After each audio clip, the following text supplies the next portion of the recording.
going on?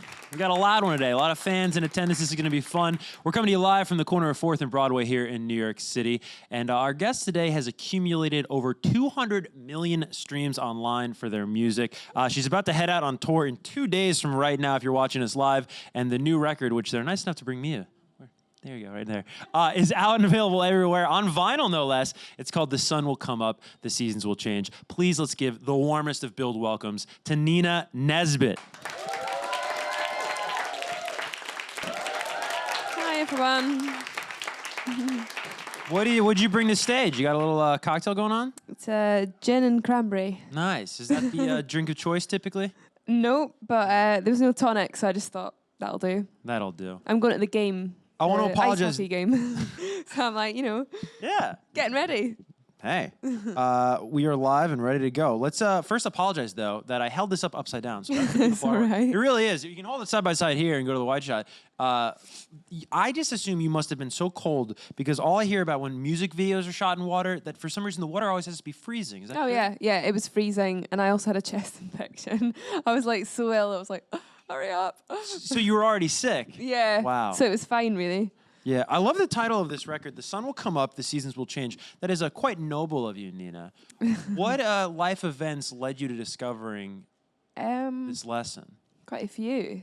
I used this album as a form of therapy, I guess, to get through kind of a bit of a shit time in my life. And yeah, I just loved writing it, and it made me feel better. And by the end of it, my life had sort of turned around, and I was happy again. And I was like, like when you're in that like really bad period of time, I feel like you think it's going to be like that forever, and it never is. So I just thought it was like a really reassuring message. Well, of course, now looking back, the hindsight, the luxury of the hindsight being 2020, you can see that this album helped you get out of that period, and these songs you started writing became this album. But at the start, what was this? Just poetry? Was just songwriting that was helping you get through that time period? Yeah, I absolutely love lyrics. So I had basically been dropped by a label and had no idea what I was going to do in my life, and just felt confused and lost, I think, which a lot of people do feel in their early 20s or later in life. And yeah, I felt quite low. So I knew that I loved creating things and writing songs, and I became a songwriter for other artists, which I love doing. So a lot of the songs on here, a lot of the singles I'd sort of written with other people in mind. And yeah, I love writing the lyrics. What do you love about songwriting for other people? Is it almost like acting? Yeah, like I'm a terrible actress. I once auditioned for something and everyone was like, no, don't do that. So I stopped that. But yeah, it's quite hard to be an artist and like know who you are and what you want to say. And I think to go into a room and be like, I'm going to be a country artist today, that's really fun. And like I can pretend to be someone else. And I love that. I love sort of being a bit of a chameleon. And I think that's why there's quite a few different genres like all mixed in on the album, because I got to experiment. Are you like that in your everyday life? You like to keep it, you like variety, different activities, different hobbies, just spice things up? Yeah, so I've had like every hair color under the sun. Every month I'm like, I need to change. There's like this quote online that says, when a woman changes her hair, she's about to change her life. But I literally change my hair every month, so my life just keeps changing. The seasons and the hair will change. That is of course. You have this love of lyrics, and if I have the story right, listening to Alanis Morissette actually changed the way you thought about lyrics. How so? Yeah, massively. I grew up in a little village with parents that are lovely but not very musical. So I listened to a lot of mainstream chart music, a lot of American pop, Swedish pop, which at the time of growing up was like early noughties, like kind of like, those pop bangers that didn't really have much depth to them, but they were a banger. And then as I got older, I started like listening to, more like deeper music.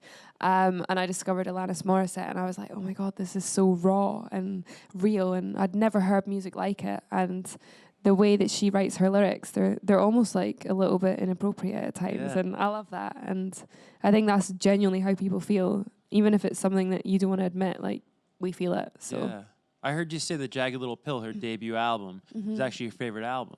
Yes, that's like that album for me is like pivotal to how I write songs. And her song "You Ought to Know," Yeah. like the emotion in that, I was like, oh.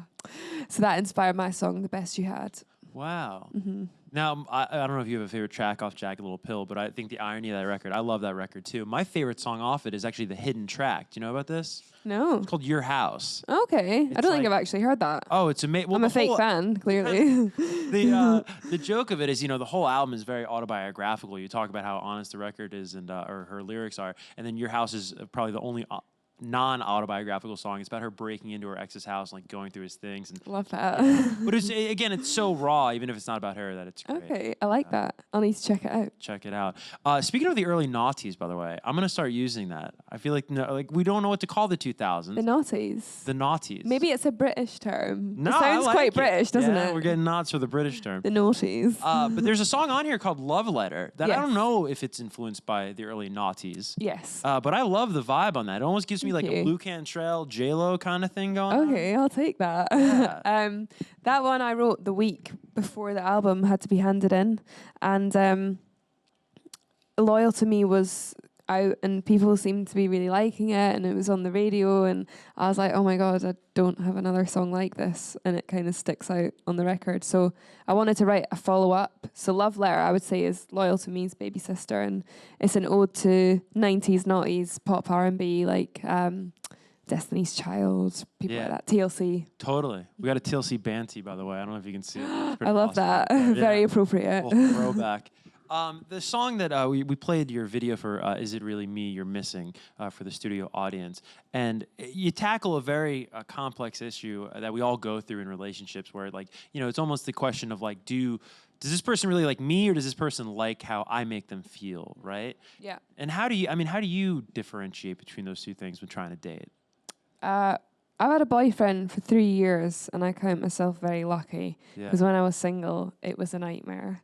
And I feel like so often now, especially in a big city, everyone's looking for like better things, and everyone likes to kind of keep their options open, I think. And I found a lot of the time, people would tell you what you want to hear, and you'd be like, is it really me that you like, or is it just like the company of someone? Like, could I just be replaced? And that song's talking about that. But I think I've found when you're with the right person, you just kind of know, and it's easy, and they make you feel good instead of making you feel like shit. Right.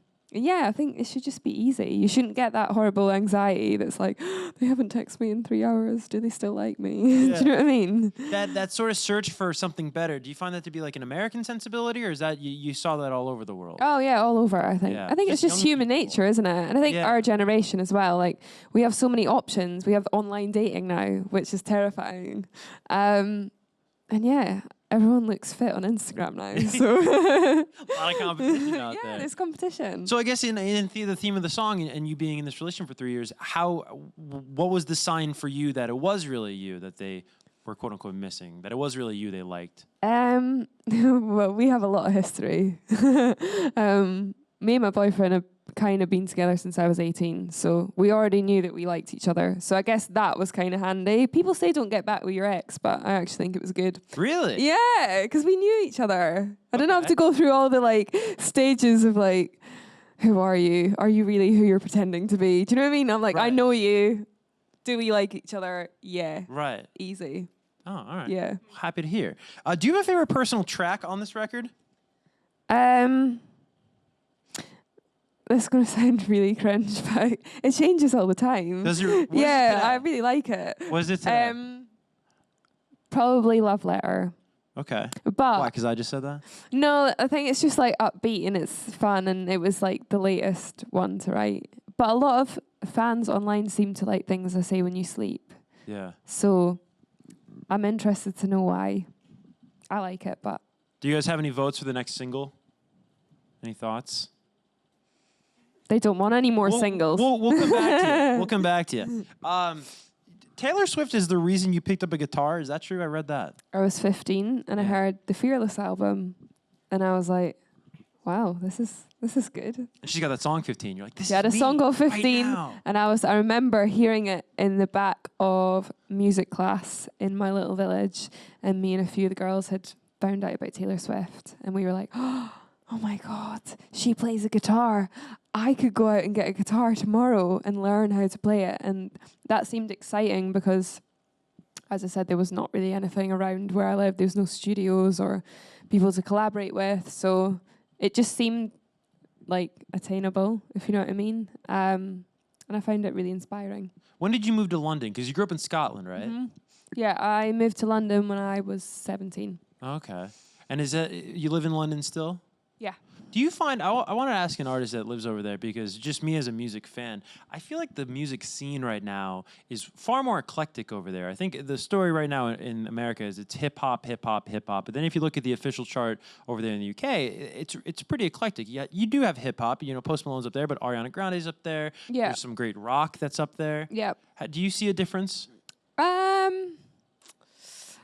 I feel like the charts are really hard in the UK at the moment. It's like really weird because streaming's become a thing, and I think everyone's still trying to get their head around how to count that. Yeah. Do you know what I mean? So we have a lot of grime music. That's like our hip hop. Yeah. And a lot of that comes from London, which is pretty cool. And then we have pop, and then we have like a few singer-songwriter things, but a lot of it is just like features and stuff. Yeah. So yeah, I feel like it's a weird time where everyone's like figuring out how the new industry works. Totally. Do you have like a favorite genre? Pop. Would you get down to grime? Yeah. Yeah. Do you have any Yeah. favorite grime acts? I actually one of the first covers I did on YouTube was JME. Okay. I don't know if you know him. It's JME, and he had a song called 96 Fuckeries. Okay. And I covered it on acoustic guitar, and it was the most embarrassing thing ever. It was so bad. But he like tweeted it out and everything. And then I bumped into him at a party a few years later, and I was really drunk, and I was trying to play the piano, and it was awful. And I was like, nice to meet you, mate. I covered your song. And I think he was just like, who are you? But yeah, I like grime. I am a big fan. I really like this new artist called Dave. Yeah, Santan Dave. Santan Dave. Yeah. He's got a song called How I Met My Ex. Okay. I heard that and I was like, like I was like being hit in the heart, and I was like, oh my God, this song. Yeah. What is it? Funky Friday. That's a good one he's got. Friday. Yeah. Freaky Friday. Oh, maybe it's Freaky I don't know. Friday. It's one of those. Yeah, That's one of number those. one. It's number one, yeah. Yeah, that's cool. We like grime. Taylor Swift actually eventually, you know, you start playing the guitar at 15 because of Taylor, and then she puts out these, you probably know about this at home, she puts out these lists every so often and like just changes the popular taste of music just based off what she's into, and you were on one of these lists. I know. How do you find out about something like that? Do you see it just yourself on social media, or like you just get 100 texts at once? Yeah, like that, basically. I went on tweets. I went on to Twitter, and it was just like 500 tweets, like notifications, and I was like, oh my God, what have I said? What have I done? And then it was like, what did I say when I was 13? And it was like, oh, you're on Taylor Swift's favorite song playlist. And I was like, oh my God, I'm going to cry. Like, she's on mine. Yeah, she's on mine. Yeah. And yeah, it was like so surreal. Yeah. Obviously now I'm not like a 15-year-old creepy fangirl, Right. but I'm still Well, like... around GME, it sounds like you might still be. Well, yeah. I'm still her number one fan. Do you know what I mean? I was very honoured to be on it. I mean, you use the sure. word surreal right there. Nina, if you guys don't know, is one of the only artists anywhere ever to have your own billboard thanks to Spotify and Apple Music. Yeah. So a lot of people only get one. You got both of them, which just goes to I show know. how much people believe in you. It's crazy. Yeah, in Times Square, no less. No. What is that like? Like, I mean, for a lot of us that'll never see ourselves on a billboard, what is that like? It's quite weird. Right? It's really cool. I seen the Apple one. I missed the Spotify one because I wasn't here. Okay. I've never seen one. I would have been so like freaked out to see it. It's just cool I think streaming is obviously the future of music, and I think it's exciting to have them, you know, support me. And I'm an artist that kind of works with an independent team, and I like to go into Spotify or Apple and be like, hey, this is the plan. Like, what do you guys think? And I work quite closely with them, and I think it's quite a modern way of doing it. So I'm just excited that they're sort of on board. It's crazy. I mean, when you think about like you're envisioning this global success, that's got to be up there in terms of the vision, right? It's very cool. Yeah, Like you a lot of Times these, Square. a lot of these songs came from me being unsigned, sitting on my bed writing, or like in my bedroom. So to them be in Times Square is like, wow, Such a trip. it's crazy. Do you have a favorite thing to write about? Boys. Boys. Yeah. Well, I mean, being in a long-term relationship, does that affect your ability to maybe tap into emotions that you typically feel living the single life? Yeah, it definitely used to. But I think when I got into this relationship, I was like, okay, I'm not 16 anymore. I want to be in like a relationship that I actually can last in. And yeah, I think I learned how to draw from other people. Because I was like, I don't want to be kicking up drama in my relationship. Do you know what I mean? I want to have a happy relationship. Well, like if you write a song about an ex, does he start saying like, hey, what's this song about? Well, I haven't really done that No. since we got back together. Right.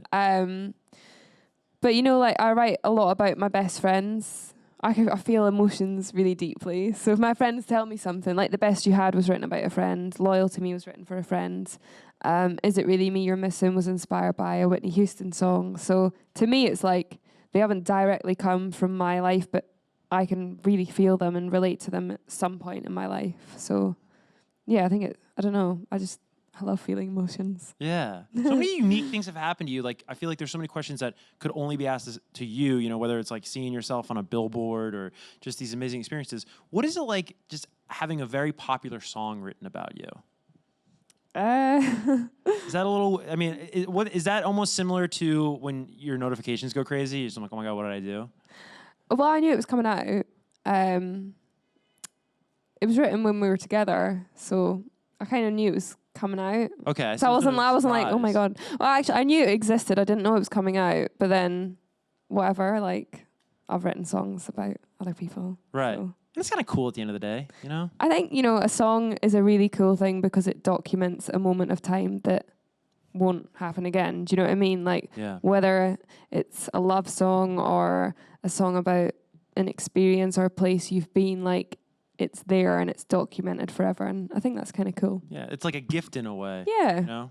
Yeah, as long as it's a nice song. I was going to say, even if it's, you know. I thought about You Ought to Know. I was like, that's a gift to her ex in some kind way, of. shape, or form. Let's get to Twitter. We got a ton of Twitter questions and also some great ones coming from the audience here in the studio. First one is at By Class or... What is this? This is a crazy name. By Class or something. All right. They want to know, would you ever collab with Sabrina Carpenter? Yeah, why not? Yeah. If it was the right moment. Totally. I really like her song Sue Me. Yes. I heard it recently. Well, She's got a great voice. You do such a great job with the music videos, and then that's a cool music video. It's sort of an ode to Legally Blonde. That I've seen that. That's very cool. You did a music video at Bing Crosby's house, huh? I did. Yeah. The artwork was shot in his this is old really? pool. But it was actually just an Airbnb, and we didn't know. And then we got there, and the guy was like, this is Bing Crosby's old house. Bing Crosby? And I was thinking, we're not just staying here, by the way. We're shooting artwork in Bing Crosby's house. And I'm going to tell everyone about this. Let's get to the next Twitter question. This comes from @BardyLonely. You guys have the best names today. Would you like to make a visual album soon? Yeah. I feel like the visuals were a really big part of this album and the music videos and stuff. I already have a Pinterest board made for the next project. Really? So I'm on it. Next video or next album? The next project? album or project. I don't want to call it an album because I kind of feel like maybe I'll think of a more creative way of putting it out. I don't know yet. I'm still working that out, but maybe. Who knows? Yeah. All right. Well, it might cost a lot of money though, so yeah. Please buy my album. All right, thanks, Bardy Lonely. Let's get to another one. This comes from French Nessies, and is that what you call your fans? Do you have a name for your fans? There's a few names that people have created. What's your favorite? Do you want to officially announce the name of the fandom? Well, there's Nessies that started in 2011. Okay.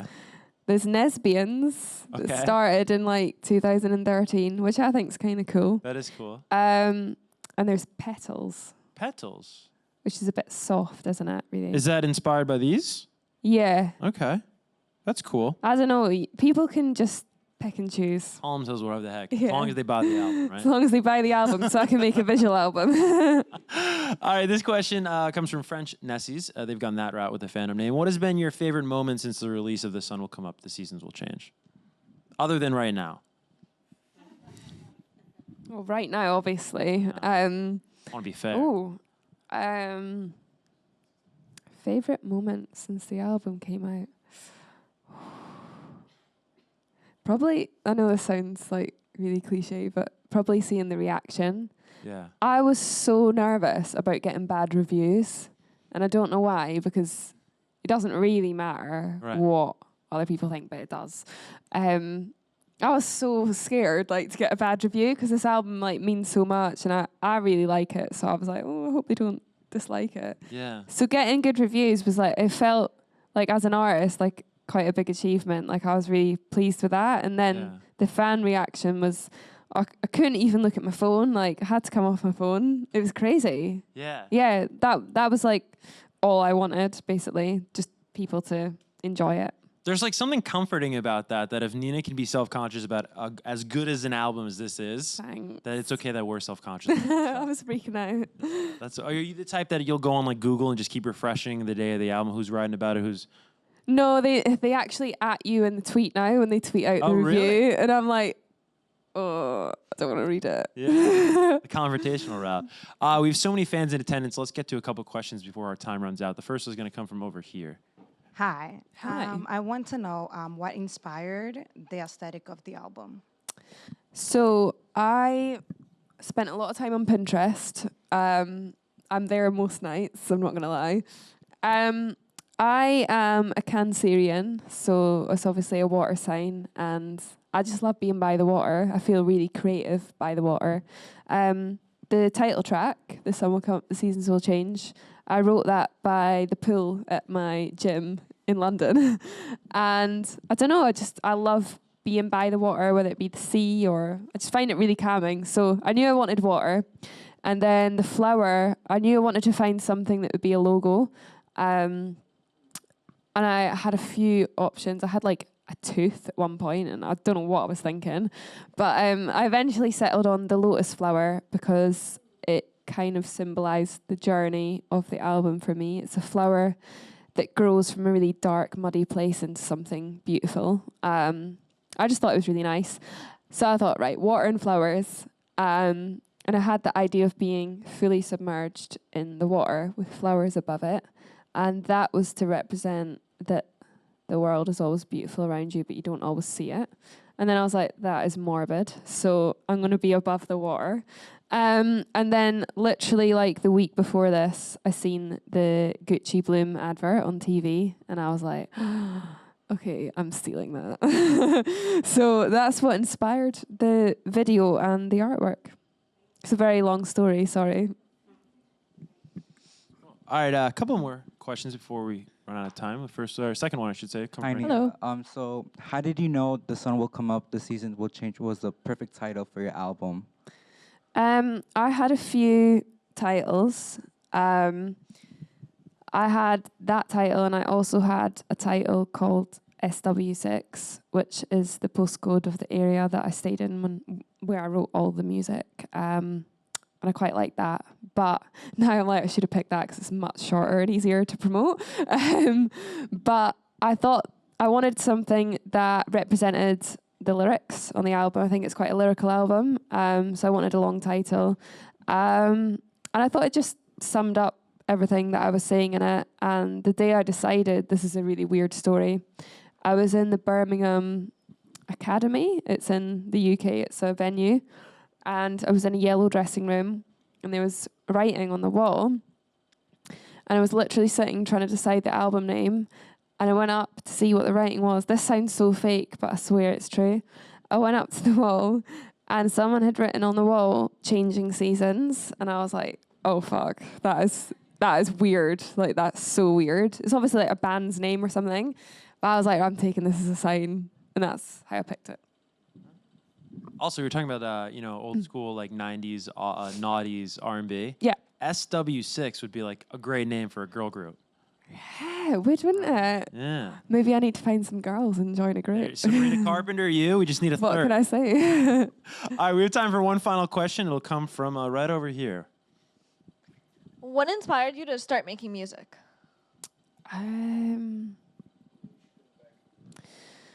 Not really one thing. I've always loved music ever since I was a kid, like as far as I can remember. I was an only child, so I never really had much to do. So yeah, I enjoyed pop music. It gave me something to do, and I used to sit with the booklets and like learn all the words, and very sad. And yeah, I don't know. I just love it. I have no idea why. First song you ever did was Amy Winehouse, right?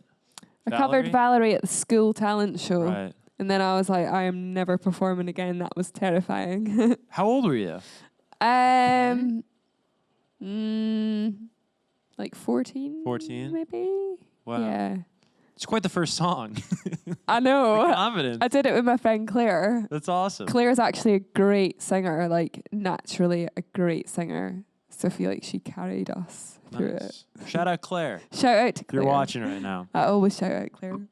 We are unfortunately out of time, Nina, but I want to talk about tour really quick because it kicks off in 2 days. It does. Is it more nerve-wracking the days before an album comes out or the days before tour kicks off? Definitely an album. Yeah. Yeah. It's more exciting now because now you get to perform the Yeah, album. I'm so excited for the tour. It's like the first proper US headline tour that I've done as well. So yeah, I'm very excited. And I get to play the whole album and people will hopefully know it. That's really So- cool. Can we imagine or anticipate a similar aesthetic as this maybe to tour? Because now you're headlining. It's kind of your creative vision. Yeah, the US tour is pretty intimate, so I'm not gonna have like mad production or anything. It's No all pyro. about no hitting off the roof. It's all about the songs and the stories really for this tour, and I'm planning something for New York. So if you want to see something extra, get down to New York. LPR you're playing. LPR, March 2nd? March 2nd. There you go. You Yeah. know the dates. That's impressive. Like, I know, because I've been promoting it all day. Oh, yeah, there you go. Yeah. But yeah, I'm just excited. The UK one, we're going to have a bit more production because that's a bit Right. bigger. But I want to come back here and Yeah. do a whole production. Dallas, I think, is the first date, right? Dallas is the first date, and Nice. it's almost sold out, Wow. which is very exciting. So Dallas, get Who on that. knew? What are you doing, Dallas? Yeah. That kicks off on Saturday. And then Yeah. where can we buy tickets? Just your social media, probably, right? Yeah, ninanesbittmusic.com/tour, or Nice. just Google the show and it'll come up. Very cool. Nina, thanks so much for Thank starting you meeting for you guys having one me. more time. Nina Nesbitt.